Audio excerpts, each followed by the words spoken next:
Comparto y seguimos. Bueno, ¿con qué seguimos? Seguimos con lo siguiente. Un ejemplo de un dragado, no sé si es una obsesión o un toque mío, pero bueno, les comento, ya lo habrán visto con el tema de la cantidad de movimientos de contenedores y demás. Me parece que es muy importante, que está bueno también tratar de poner números y ejemplos. ¿Por qué? Porque si no uno se queda en los millones y en números que por ahí ya de por sí son números grandes y cuesta tomar dimensión. Entonces busqué un ejemplo de un dragado que se haya hecho recientemente. Esto es en Guayaquil, Ecuador, ¿sí? Donde se hizo un trabajo de 8 meses y el calado máximo pasó de ser de 9,75 metros a 12,5, así que 2,75 fue la profundidad adicional que se le dio. ¿Sí? ¿Qué implicó esto en cuanto a los buques portacontenedores? ¿Sí? En realidad, bueno, yo lo saqué de una nota que sí que obviamente que yo leí, después si quieren les paso el link. Eh, Ven que acá está la aclaración, dice que aprovecha mejor su capacidad. En realidad los buques podían ingresar, pero si vos podés ingresar, le daba la dimensión para ingresar, pero no podían completar la carga del buque, no lo hacían, digamos, porque no termina sirviendo, digamos, no conviene. Entonces, bueno, los buques de hasta 8.000 y hasta 13.000 TEUs, ¿sí? Ahora a partir de este dragado, sí podían, digamos, ir con frecuencia a este puerto. Obviamente esto está ligado también, y ni más ni menos que sentido común, a que la ciudad, el país, el buque, el puerto en sí, tenga la necesidad, ¿sí? Si pueden ingresar buques hasta 5.000 TEUs y con eso estoy sobrado, digamos, no sería lógico tener que gastar en un dragado, porque obviamente tiene un costo elevadísimo. Ahora, si yo necesito o puedo completar carga de buques que sí necesitan ese dragado, bueno, ahí es otra cosa. Bueno, a continuación quiero comentar un poco los dragados que ha habido en el puerto de Bahía Blanca. No tanto haciendo hincapié en los últimos, sino voy a hacer un breve repaso muy rápido de lo que fueron los primeros. ¿Por qué? Porque me parece que, digamos, sinceramente, en lo que es la historia más reciente, es un tema ideal para profundizar más con el profesor, porque literal que él lo vivió también. Entonces, todas las preguntas que sean más ligadas a la actualidad, por ahí las podemos ver ya la semana que viene, cuando el profesor disponga, pero bueno, en otra clase. Y mi intención era dar un pantallazo de cómo fue la historia, ¿sí? Y los primeros dragados en Bahía Blanca, ¿sí? Como tenemos en la filmina, 1820, muelle y puerto militar, en el 80, recién el arribo del ferrocarril, esto más historia que dragado en realidad, en 1920, construcción del muelle, en los 60, 70, el nuevo muelle, y ya ahí sí van a ver algunos dragados que ahora vamos a ver, y en el 80, perdón, el canal principal de 45 pies, que en realidad está puesto en los 80 un poquito antes. Algunas fotos que encontré de clases anteriores, de las cátedras son del puerto de acá, y nada, estaban puestas en unas filminas muy chiquititas y me pareció que eran, no sé, muy impactantes, porque uno ve el puerto hoy, que hemos visto muchas imágenes, y ve estas fotos y es otra realidad, así que me parece interesante realmente pasárselas. En cuanto a lo que sería la evolución del dragado en sí, un pequeño histograma, que como dije antes, no es exacto, pero ¿por qué no es exacto? Porque estas dimensiones son totalmente dinámicas, ¿sí? Por una cuestión hasta natural. Pero sí tenemos la profundidad operativa. Fíjense que el gráfico arranca antes de 1900, hace 150 años prácticamente, un poquito menos, donde en realidad, esto como estaba a pies lo pasé a metros, porque antes veníamos hablando en metros, hablamos de menos de, en realidad no tenemos un valor exacto, pero menos de 10, seguro menos de de 10 metros. Después, en el 1920, ya estamos hablando de casi 9 metros, también menos de 10, pero bueno, ya 30 pies. Y en lo que sería el 70, estamos hablando de 40, después llegamos a 45, y después nos vamos a 50 pies, y en realidad está un poquito por debajo de esto, pero como dije, esto es orientativo, no son los valores exactos. Bueno, la vía portuaria, el canal portuario en sí, la vía navegable, mejor dicho, y acá aprovecho a mencionar justo lo que preguntaba Candela. ¿Ven el cuadrado rojo que se ve? Bueno, esa es la zona donde digamos, cuando se hace el dragado, se vuelca el sedimento, en muchos casos. Por eso está, digamos, tiene que estar obviamente registrado, ¿sí? ¿Dónde es? Y lo importante que quería mencionar de la vía es cómo está delimitada, ¿sí? Entre el kilómetro 0 y el kilómetro 97. Van a ver que pues, tengo eh, otra representación gráfica similar a esta, con otros detalles también, donde tenemos digamos, la dimensión del canal del dragado, que está delimitado por justamente los kilómetros, ¿sí? Literal como si fuera una ruta, exactamente lo mismo, pero bueno, obviamente no se ve la ruta. Bueno, de lo que son los dragados en Bahía Blanca, ¿sí? Recién en 1970 se realizó la primera profundización completa e integral del canal de acceso al puerto, ¿sí? Se obtuvieron el canal del dragado de 33 pies en ese momento, y en esa época, digamos, hace ya más de 50 años, era el Estado, ¿sí? quien realizaba estas actividades. Estas son imágenes de esa época. Pasamos a lo que es los datos del año 1983. Fíjense, este es un informe de la empresa, que ya en este momento no era más el Estado quien lo hacía, y en este momento teníamos el canal alternativo Sur para buques de 45 pies de calado. Misma lógica en cuanto a las zonas, que por eso antes les quise pasar, digamos, la vía para que vieran por qué lo delimita, de 0 a 15, 15 a 20. Fíjense, están las observaciones, a un lado, en algunos casos son profundidades naturales, a partir de, como es en el kilómetro 20 al 40, del 45 al 52, o del 52 al 53, y a partir del kilómetro 60. Bueno, acá podemos ver la profundidad, ¿sí? de esta época. Y esta es otro momento, otra obra de dragado, de profundización, que se da del año 89 a 91, ¿sí? Donde se retiran del canal de acceso variante sur, ¿sí? 36 millones de metros cúbicos. A mí me sorprendió realmente mucho los volúmenes, por eso incluso abajo hice una comparación que ahora vamos a charlar.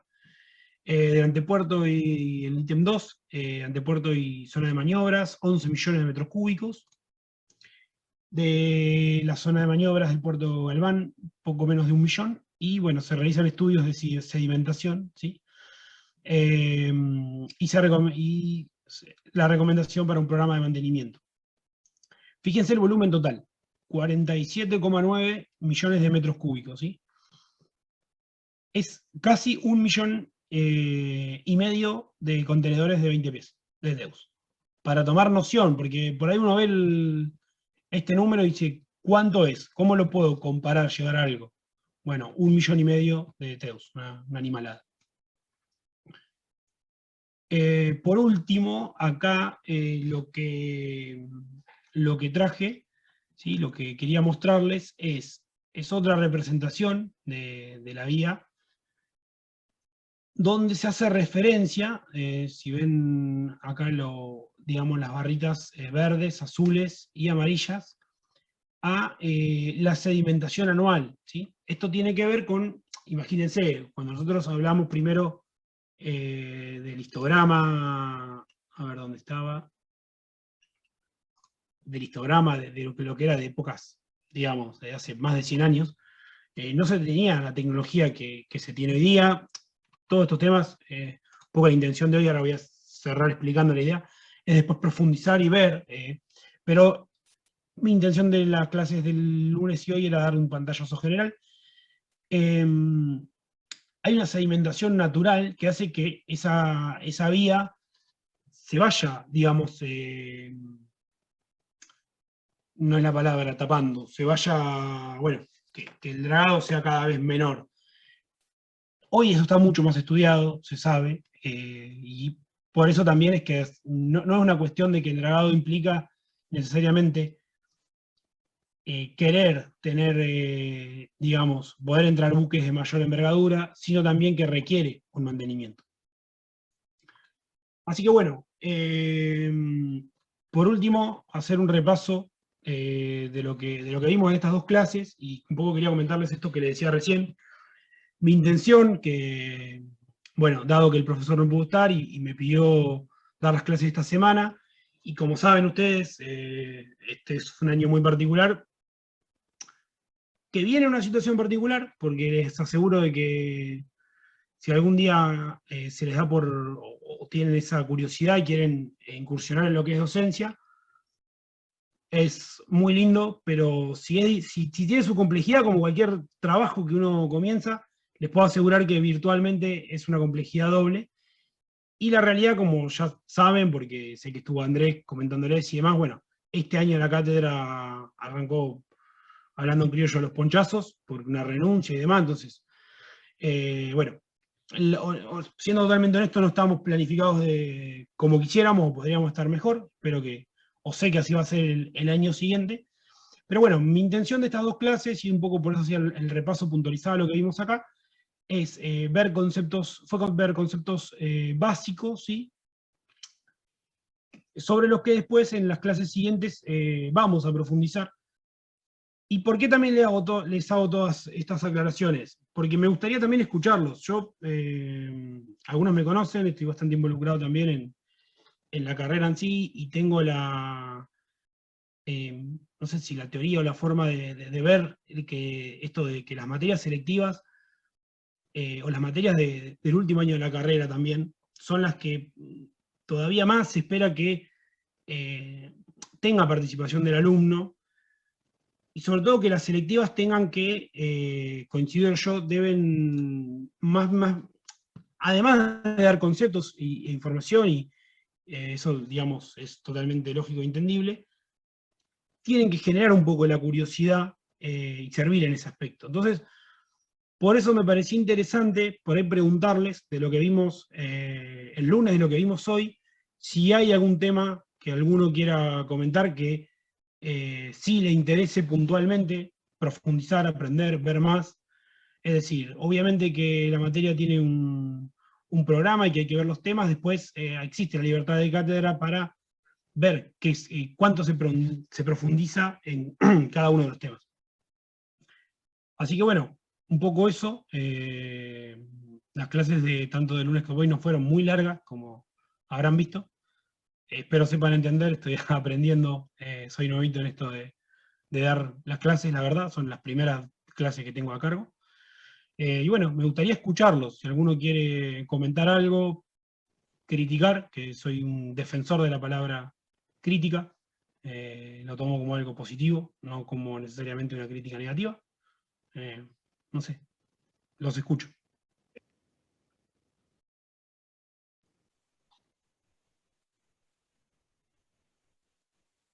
Bueno, te agradezco, Matías. ¿Algún tema, Matías, que te gustaría profundizar de lo que vimos?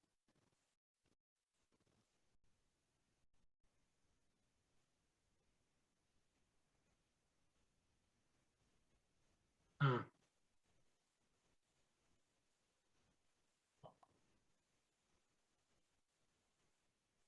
bueno, te agradezco.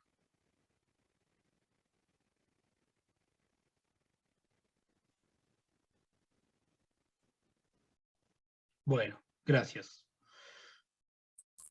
A mí se me hizo también súper claro y me gustó así más conciso, de hecho, que por ahí más extenso porque seguís el hilo, es fácil seguir el hilo.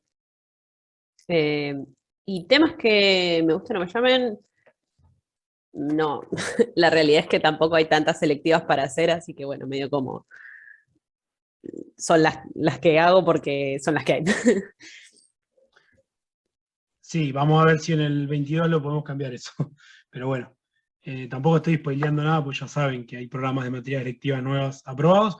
Yo igual me refería, Cande, a para ahí profundizar de los temas que vimos ahora. Digamos, es decir, que alguien, no sé, si la mayoría del curso dice, y la verdad es que Dragado, que es un tema con cierta polémica, digamos, podemos decir, o con cierta discusión, y me parece perfecto que así sea, por una cuestión ambiental y demás. Yo particularmente creo que es un tema a profundizar y por eso les aclaré que mi intención era dar un pantallazo y hablar un poco más de lo que era la historia y ver si en alguna de las clases que esté el profesor aprovechamos su experiencia, su conocimiento, porque él estuvo, literal, vivió trabajando, estuvo trabajando mientras hicieron algunos de los dragados, tareas de dragado, entonces sé que tiene mucho más para aportar, es la realidad. Así que bueno, no sé si alguien más quiere comentar Sí. algo.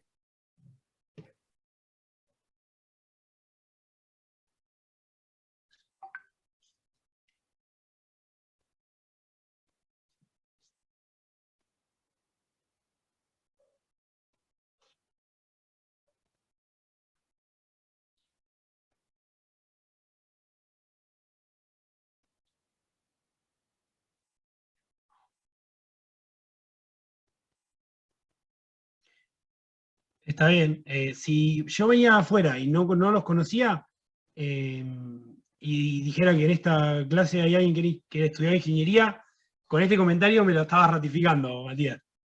Pero está perfecto, está perfecto.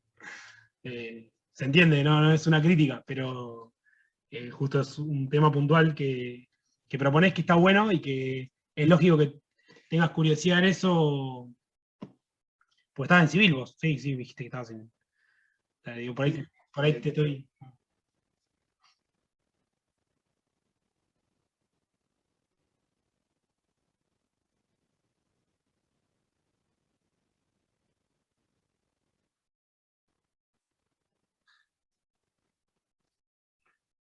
Ok, no me parece mal para nada, sobre todo sabiendo, como ya dijimos de las primeras clases, que bueno, somos un puerto, digamos, que donde la mayoría, o sea, que básicamente mueve volumen de cereal. Somos un puerto que es que es su principal razón de ser. Así que bueno, lo tomo y lo voy a conversar con el profesor. Hola Nico.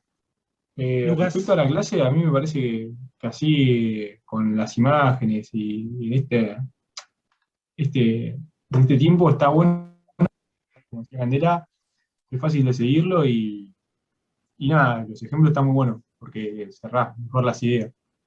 Y después, sobre los temas que vimos ahora, no, pero no sé si más adelante veremos cómo es la operatoria o la dinámica eh, de lo que es la gestión de cómo entran los barcos, cómo es, dónde quedan esperando, y el funcionamiento en sí, no sé si es que lo veremos más adelante o capaz que no está, pero eso es lo que más me interesaría.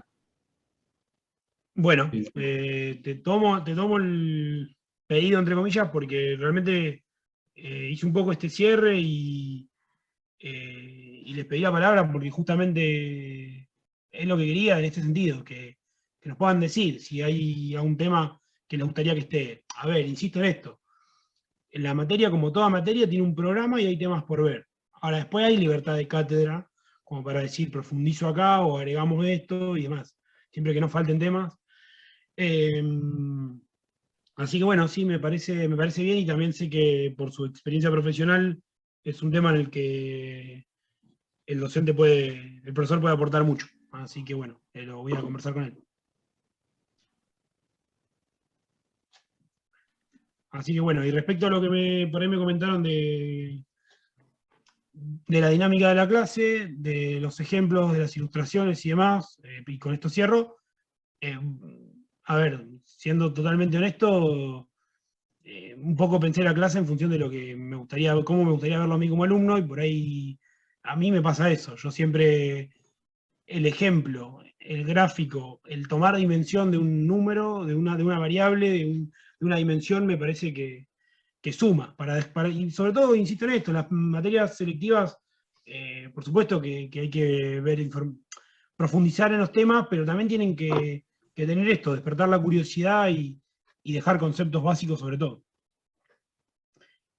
Así que bueno, por mi parte daría la clase por terminada, chicos. No sé si nadie tiene un comentario más.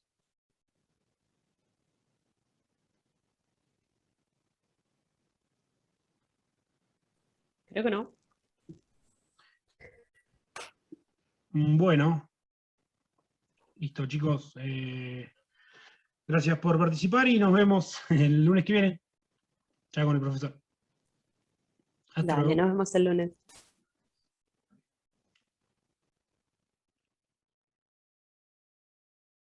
Si te puedo responder. Sobre las pautas del cursado, no me acuerdo con cuál era la nota mínima para la aprobación directa.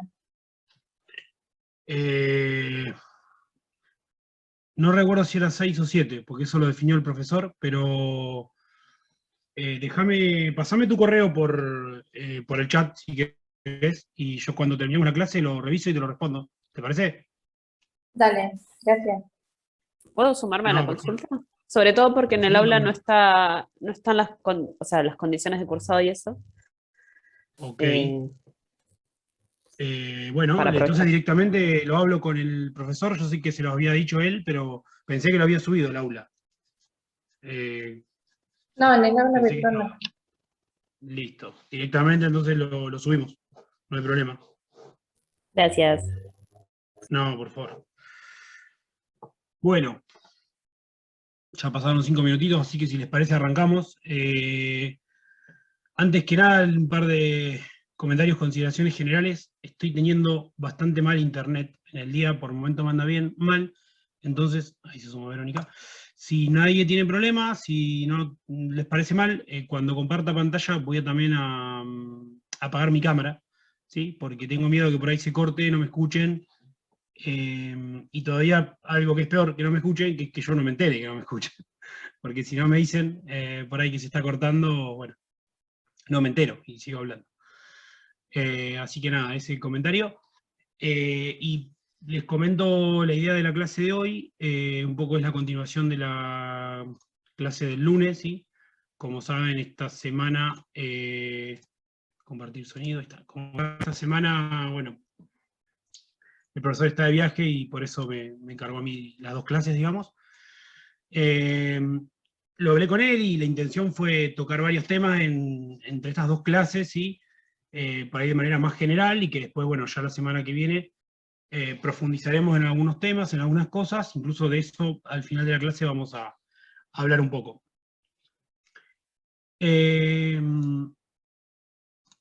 Ahí está.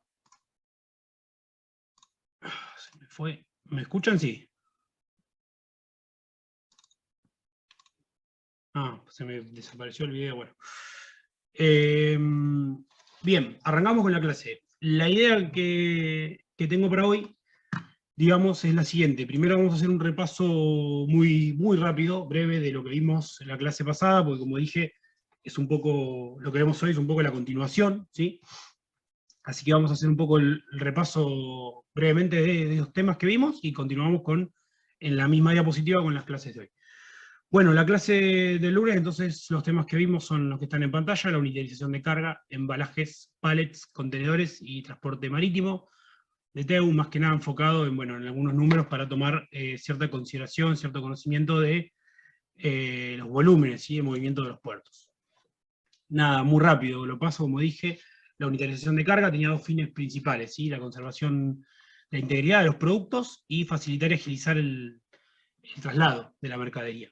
Después de eso vimos un poco lo que era el tema del embalaje y la diferencia entre el envase, el empaque, el embalaje y la unidad de carga, ¿sí?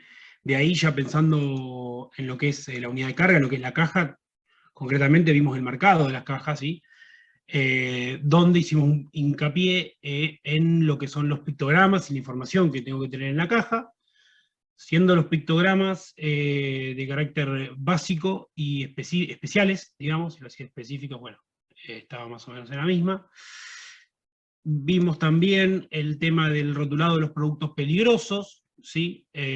Bueno, y vimos algunos ejemplos, hablamos un poquito de esto. De acá pasamos a lo que es el manipuleo, y ya con esta definición nos metíamos, ¿sí?, en lo que son los tipos de carga, básicamente perecedera, frágil y peligrosa, como dijimos ya el otro día, súper intuitivo las definiciones en sí. ¿Qué usamos para manipular la carga? Bueno, pasamos al pallet, donde no solo lo definimos, según la norma, que dijimos que es la 445 de 1965, sino que pasamos a ver algunas características principales. Por un lado, la clasificación según su material, 4 tipos principales: madera, metal, plástico y cartón. Y por otro lado, sus dimensiones y utilización.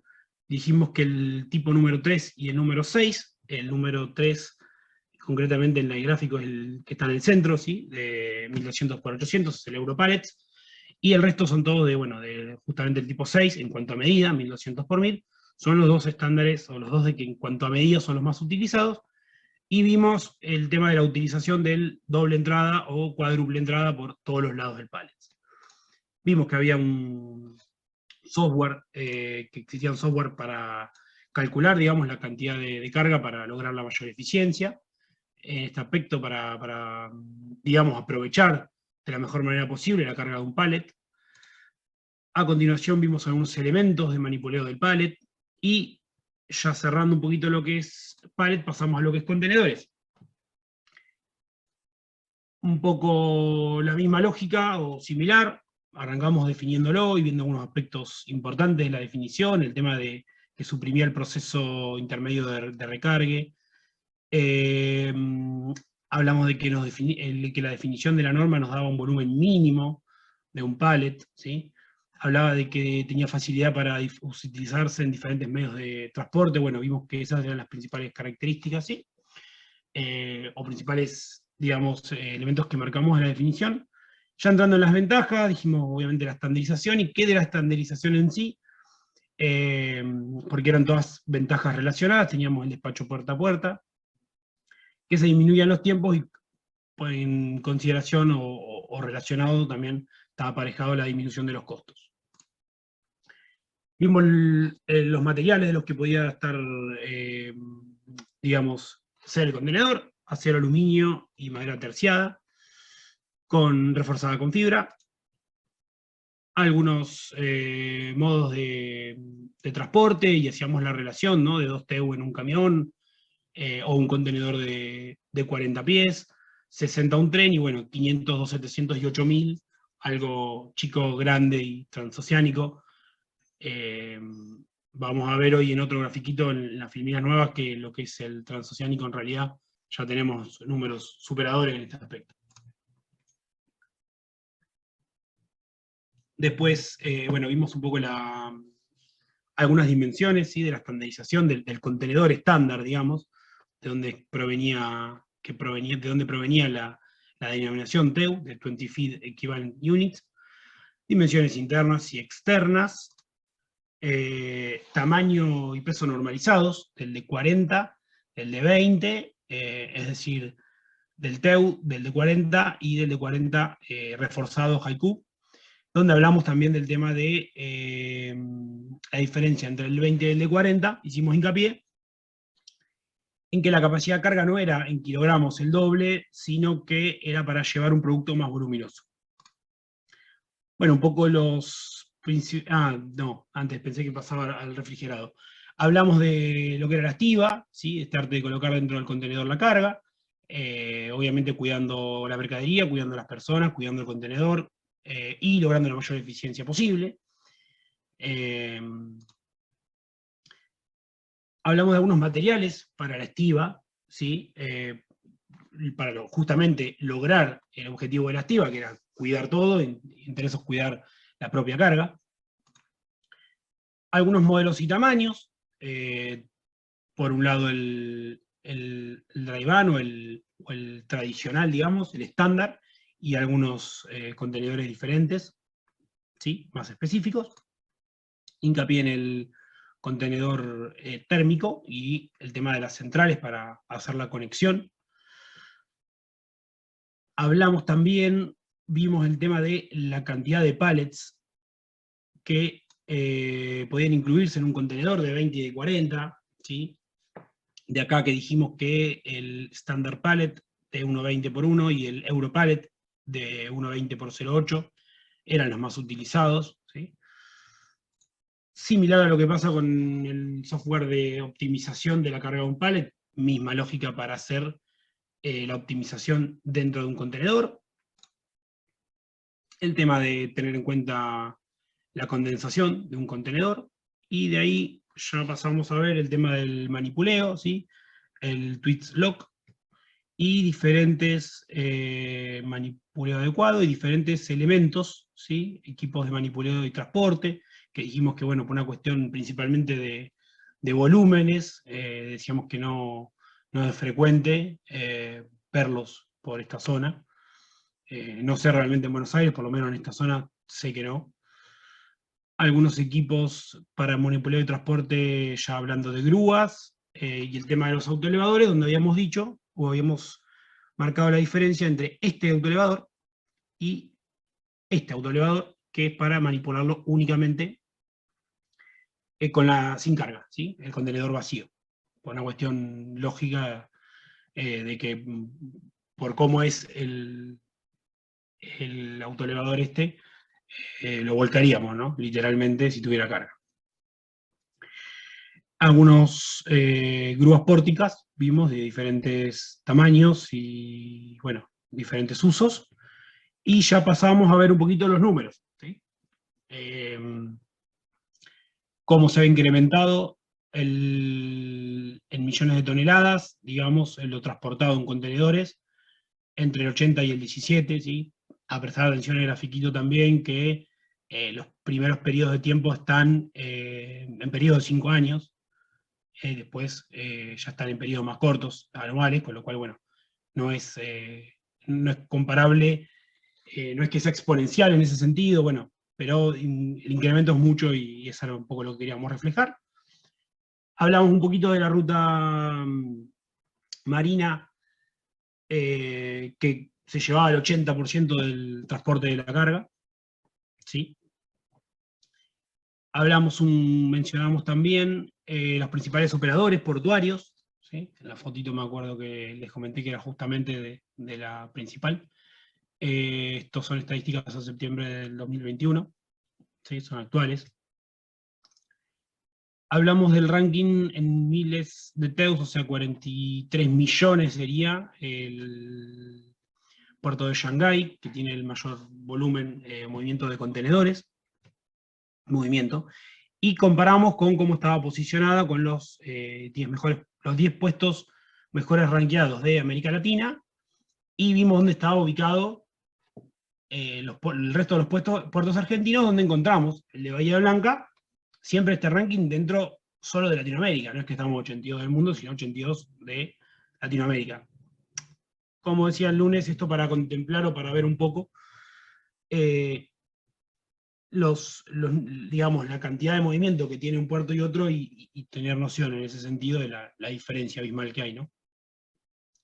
Hasta acá, bueno, un poco lo mismo que vengo diciendo, el gráfico comparativo entre el top 10 de Latinoamérica y el top 10 mundial. Bueno, hasta acá mi intención era hacer un repaso rápido de lo que vimos el lunes. Ahora vamos a comenzar, digamos, con algunos temas filminas que no vimos el lunes. Un poco, ¿por qué? Porque los temas están relacionados y, bueno, me pareció oportuno arrancar por un repaso. ¿Hasta acá bien? ¿Algún comentario o algo?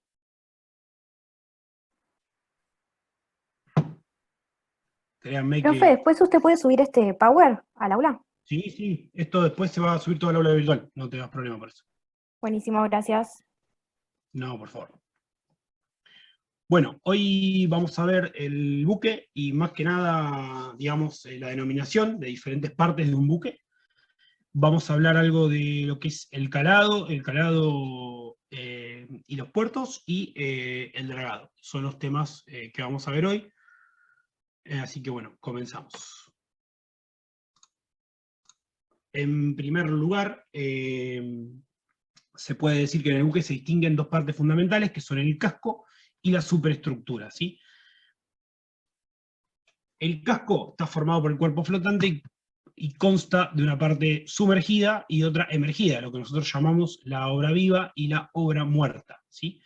La superestructura es lo que donde se encuentran los órganos de gobierno del buque, lugares destinados para alojamiento. A ver, llevado a un lenguaje más coloquial, una es la estructura periférica, digamos, la estructura externa, y otro es todo lo que tenemos adentro del buque, ¿sí? Ahora bien, dentro de lo que sería el casco, las partes del buque, tenemos proa y popa, que son dos palabras por ahí sí más conocidas, ¿sí? La proa es la parte delantera del barco, ¿sí? O del buque, y es importante mencionar que tiene una forma afilada para minimizar la resistencia del agua, ¿sí? Y por otro lado, la popa es la parte posterior del casco, que también tiene una forma específica. ¿Por qué? Porque al pasar el buque, digamos, genera un vacío, y por eso es que tiene también una forma, digamos, para que entre proa y popa el buque tiene que ser hidrodinámico, digamos, ¿sí? Estribor y babor, que son el costado derecho e izquierdo de la embarcación respectivamente. Hasta acá son cuatro términos bastante difundidos, de uso bastante común, digamos. Y lo que es amura y aleta, que son la parte curva del casco próximo a la proa y próximo a la popa, que por ahí no son terminologías tan frecuentes, ¿sí? En el uso común. A continuación, una pequeña ilustración, porque me parece más simple también entenderlo o recordarlo así, ¿sí? Como pueden ver, del lado izquierdo tenemos, o sea, obviamente la embarcación la estamos viendo desde arriba, ¿sí? Tenemos el amura de babor y aleta de babor, y el medio de eso sería el costado. A ver, a mí me gusta llevar todo a ejemplos simples.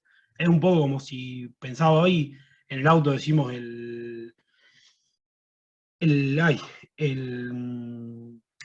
no me va a salir ahora, hoy lo pensé. Bueno, no me sale. Bueno, el lateral, en realidad es el guardabarro, no. Bueno, no me va a salir la palabra, ¿qué quería decir? No importa. Y línea de crujía, que es la línea céntrica del barco, que ya vamos a ver que en realidad la vemos nosotros desde un punto de vista de la estructura, con otra terminología. Amura y aleta de estribor, obviamente, del lado derecho, bueno, y proa y popa. Hasta ahí, ni más ni menos que el croquis, el esquema, digamos, de las definiciones anteriores. Ahora bien, desde un punto de vista estructural, ¿sí? El casco está formado por elementos lineales y planos, ¿sí? Que no tiene que ver, o sea, tiene que ver porque es el mismo buque, pero es otra manera, otra terminología, otra forma de ver los elementos que componen un barco, ¿sí?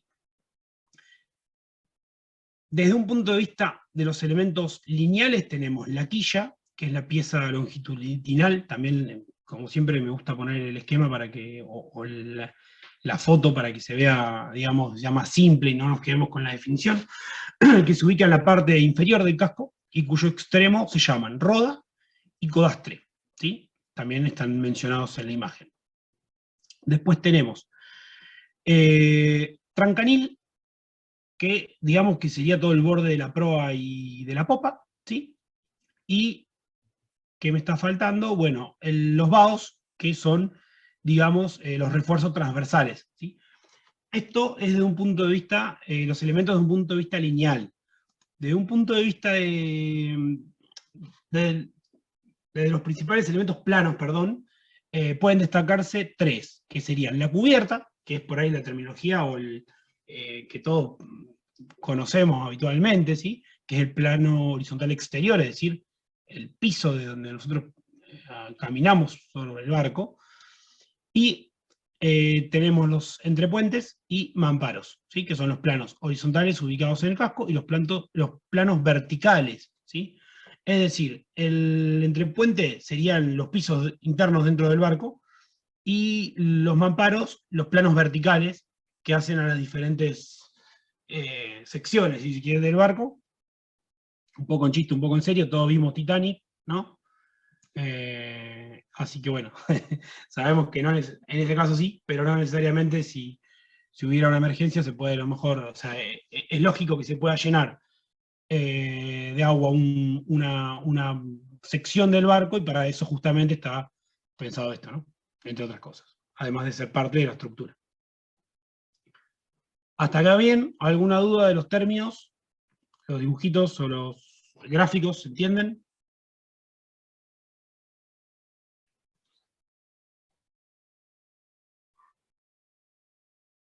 Bueno, gracias.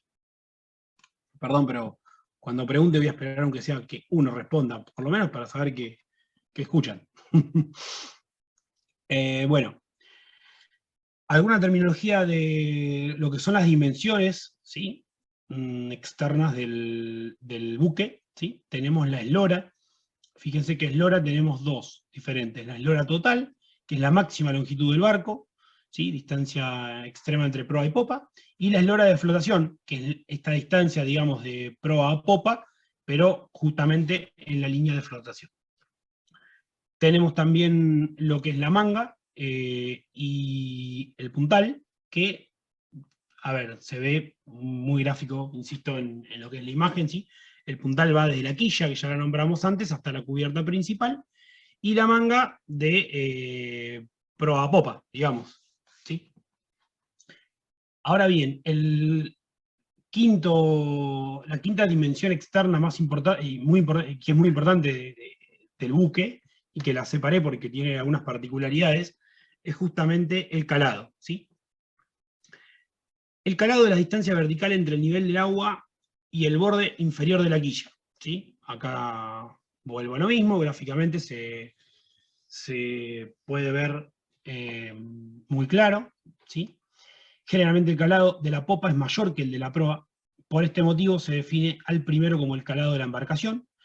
El calado máximo está referido a la línea de flotación a plena carga, y el mínimo corresponde al barco en lastre o descargado.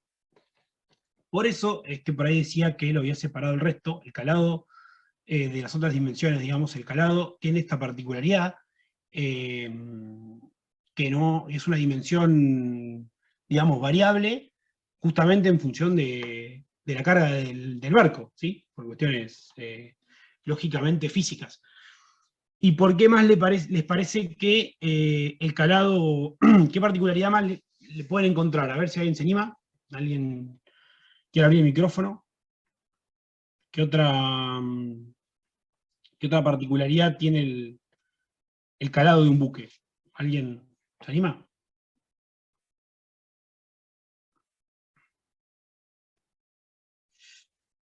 ¿En qué sentido?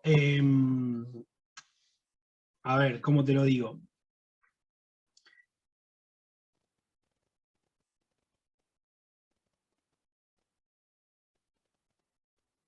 Ahí vamos.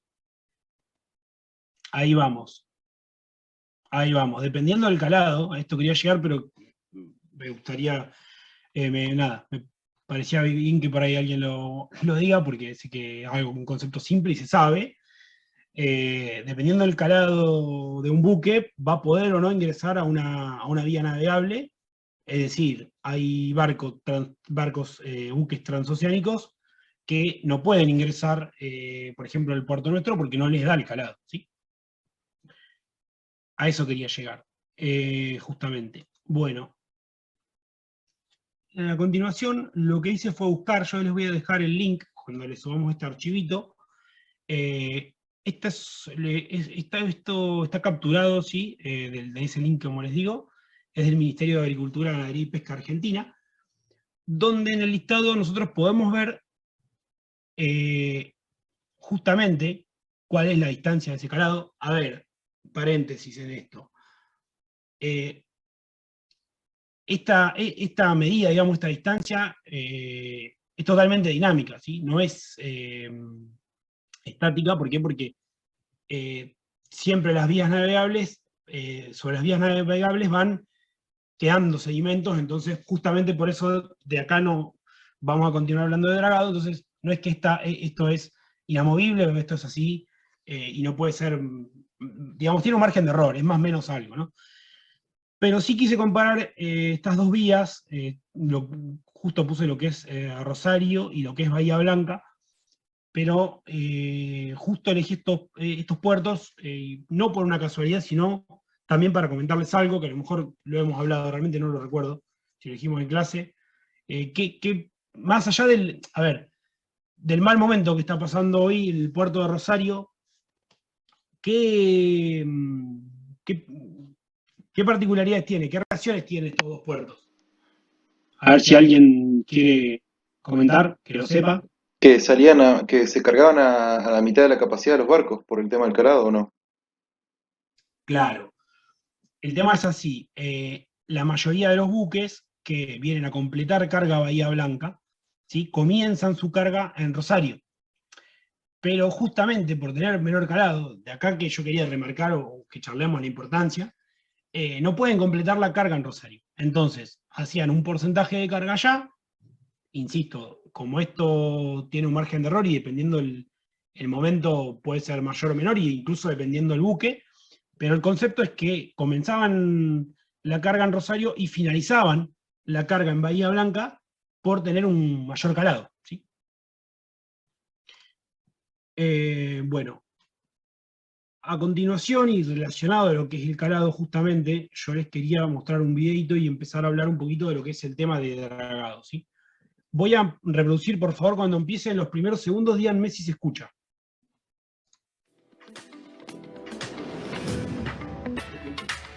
Genial.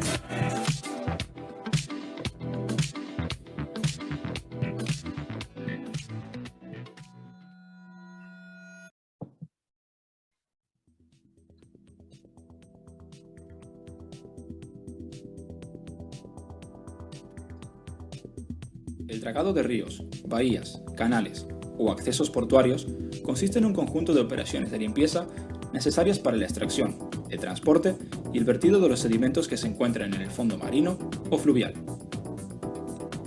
En el caso de los puertos, el objetivo principal del dragado es aumentar los pies de profundidad de la zona navegable para así permitir la circulación de barcos y buques. En ocasiones, los puertos reciben buques con un calado superior al habitual, por lo que se ven obligados a realizar estas tareas en determinados accesos, muelles o dársenas. Aún así, con la aparición de buques cada vez mayores, como los nuevos Triple E de Maersk o los superpetroleros, una gran cantidad de puertos de todo el mundo se han visto obligados a realizar estas tareas de mejora de sus infraestructuras logístico-portuarias. Entre estas tareas está la de realizar dragados con el fin de aumentar el calado de sus muelles y accesos, lo que permite por consiguiente aumentar el tráfico y el movimiento de carga. En el caso de los ríos, las corrientes fluviales arrastran constantemente sedimentos, material rocoso o arena, disminuyendo la capacidad de retención de agua, sus zonas navegables y su capacidad de desagüe. En el dragado de ríos, el material extraído se suele llevar a tierra para su posterior reutilización. En caso contrario, el vertido del material se lleva a cabo en brazos o pozas del río donde éste no moleste. Los terrenos en los que se realiza el dragado son muy variados y de naturaleza diversa, como por ejemplo zonas pantanosas, suelo rocoso o suelo marino, por lo que dependiendo de este se llevará a cabo la tarea utilizando la draga y la técnica adecuada.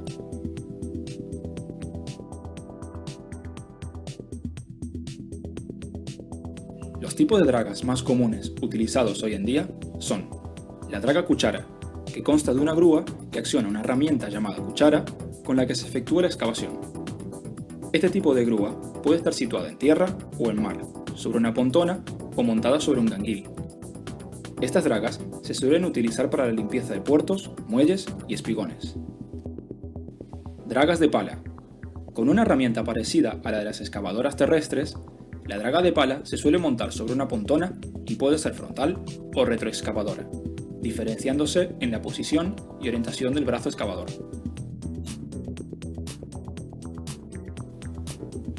Las dragas de succión. Permiten limpiar grandes superficies succionando elevados volúmenes de material y de forma continua. Dotada con tubos de succión y bombas a bordo, el material que se extrae del fondo se almacena en una cántara para su transporte y vaciado. Se suele utilizar para dragar canales y accesos portuarios. Pueden trabajar en mar abierto. El vertido del material puede realizarse por apertura de compuertas o con bombas.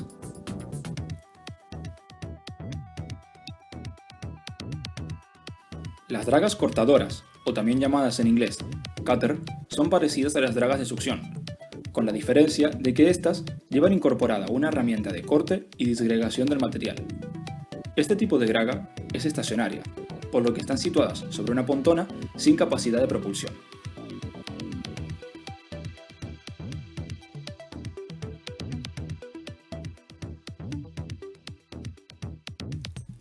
En definitiva, las tareas de dragado son necesarias para mantener en condiciones y en buen estado los puertos, ríos y vías navegables de todo el mundo.